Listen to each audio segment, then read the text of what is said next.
ಬಾಗೇಪಲ್ಲಿ ತಾಲೂಕಿನ ಮಾಕರೆಡ್ಡಿಪಲ್ಲಿ ಗ್ರಾಮದ ಮುತ್ತುರಾಯ ಸ್ವಾಮಿ ದೇವಾಲಯ ಮತ್ತು ಪೆಸಲಪತ್ತಿ ಗ್ರಾಮದ ಬೈಲಾಂಜನೇಯ ಸ್ವಾಮಿ ಮಾರಗನಕುಂಟೆ ಸೇರಿದಂತೆ ವಿವಿಧ ದೇವಾಲಯಗಳಲ್ಲಿ ಎಸ್ಎನ್ ಸುಬ್ಬಾರೆಡ್ಡಿ ಅಭಿಮಾನಿಗಳು ವಿಶೇಷ ಪೂಜೆ ಸಲ್ಲಿಸಿ ವಿಧಾನಸಭಾ ಚುನಾವಣಾ ಅಸಿಂಧು ಪ್ರಕರಣಕ್ಕೆ ಸಂಬಂಧಿಸಿದಂತೆ ಸುಪ್ರೀಂ ಕೋರ್ಟ್ ಶಾಸಕ ಎಸ್ಎನ್ ಸುಬ್ಬಾರೆಡ್ಡಿ ಅವರಿಗೆ ತಡೆಯಾಜ್ಞೆ ನೀಡಿರುವುದನ್ನು ಬೆಂಬಲಿಗರು ಸಂಭ್ರಮಿಸಿದರು. ನಂತರ ಮಾತನಾಡಿದ ಅವರು, ಶಾಸಕರ ಪರವಾಗಿ ಈಗಾಗಲೇ ತಡೆ ಸಿಕ್ಕಿದ್ದು, ಮುಂದಿನ ದಿನಗಳಲ್ಲಿ ನಮ್ಮ ಪರವಾಗಿ ತೀರ್ಪು ಬರಲೆಂದು ದೇವರಲ್ಲಿ ಪ್ರಾರ್ಥನೆ ಮಾಡಿದ್ದೇವೆ. ಶಾಸಕ ಸ್ಥಾನ ಅಸಿಂಧುಗೊಳಿಸಿ ಹೈಕೋರ್ಟ್ ನೀಡಿದ್ದ ಆದೇಶಕ್ಕೆ ಸುಪ್ರೀಂ ಕೋರ್ಟ್ ತಡೆಯಾಜ್ಞೆ ನೀಡಿರುವುದು ಸಂತಸ ತಂದಿದೆ. ಬಾಬಾ ಸಾಹೇಬ್ ಅಂಬೇಡ್ಕರ್ ರಚನೆ ಮಾಡಿರುವ ಸಂವಿಧಾನ ಮತ್ತು ನ್ಯಾಯಾಲಯದ ಬಗ್ಗೆ ಅಪಾರ ಗೌರವ ಹೊಂದಿದ್ದೇವೆ. ಮುಂದಿನ ದಿನಗಳಲ್ಲಿ ಸುಪ್ರೀಂ ಕೋರ್ಟ್ನಲ್ಲಿ ಗೆದ್ದು ಬರುವ ವಿಶ್ವಾಸವಿದೆ.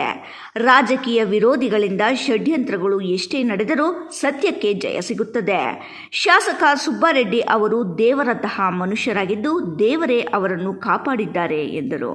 ಮಾಕರೆಡ್ಡಿಪಲ್ಲಿ ಗ್ರಾಮದಲ್ಲಿರುವಂಥ ಮುತ್ತುರಾಯನ ಸ್ವಾಮಿ ಸನ್ನಿಧಾನದಲ್ಲಿ ಗ್ರಾಮಸ್ಥರೆಲ್ಲರೂ ಸೇರಿ ಎಸ್.ಎನ್. ಸುಬ್ಬಾರೆಡ್ಡಿ ಅವರಿಗೆ ಸುಪ್ರೀಂ ಕೋರ್ಟಲ್ಲಿ ಜಯ ಸಿಕ್ಕಾಗ ನಾವು ದೇವರ ಹೆಸರಿನಲ್ಲಿ ಎಸ್.ಎನ್. ಸುಬ್ಬಾರೆಡ್ಡಿ ಅಭಿಮಾನಿ ಬಳಗದಿಂದ ವಿಶೇಷವಾಗಿ ಅನ್ನದಾನ ಮತ್ತು ದೇವರ ಅರ್ಚನೆ, ದೇವರ ಸನ್ನಿಧಾನದಲ್ಲಿ ಪ್ರಾರ್ಥನೆ, ವಿಶೇಷವಾಗಿ 2 ಗ್ರಾಮ ಪಂಚಾಯಿತಿ ವ್ಯಾಪ್ತಿಯ ಜನರು, ಯಲ್ಲಂಪಲ್ಲಿ ಗ್ರಾಮ ಪಂಚಾಯಿತಿ ವ್ಯಾಪ್ತಿಯ ಜನರು ಮತ್ತು ನಮ್ಮ ದೇವರಗುಟ್ಟಪಲ್ಲಿ ಗ್ರಾಮ ಪಂಚಾಯಿತಿಯ ಎಲ್ಲ ಗ್ರಾಮಗಳಿಂದ ಬಂದು ಇವತ್ತು ವಿಶೇಷವಾದಂಥ ಹಬ್ಬದ ವಾತಾವರಣದಲ್ಲಿ ನಾವೆಲ್ಲರೂ ಸೇರಿ ನಾವು ವಿಜಯೋತ್ಸವವನ್ನು ಮಾಡ್ತಾ ಇದ್ದೀವಿ.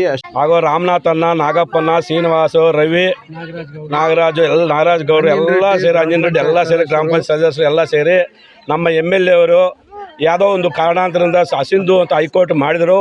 ಆದರೂ ಅದೇನು ಮಾಡಿಲ್ಲ. ನಮ್ಮ MLA ಅವರು ಅವನು ಕಕ್ಷೆ ಇಟ್ಕೊಂಡು ಅವನೇನೋ ಸಜ್ಜಾಪುರ ಮುನ್ರಾಜ್ ಅಂತ ಅವನು ನಮ್ಮ ಬಾಗೇಪಲ್ಲಿಗೆ ಬಂದು ಅಲ್ಲಿ ನಿಲ್ಸೋಕ್ಕೆ ಎಲ್ಲ ಸೀಟು ಕೊಡಲ್ಲ, ಅವ್ನು ಗೆಲ್ಲಲ್ಲ, ಇಲ್ಲಿಗೆ ಬಂದು ಏನೇನೋ ಗಿಮಿಕ್ಸ್ ಮಾಡ್ತಾ ಇದ್ದಾನೆ. ಅವೆಲ್ಲ ನಡೆಯಲ್ಲ ಮುನ್ರಾಜ್ ಅವರಿಗೆ. ಸುಬ್ಬು, ರಾಯಲ್ಸ್ ಕನ್ನಡ, ಭಾಗ್ಯನಗರ.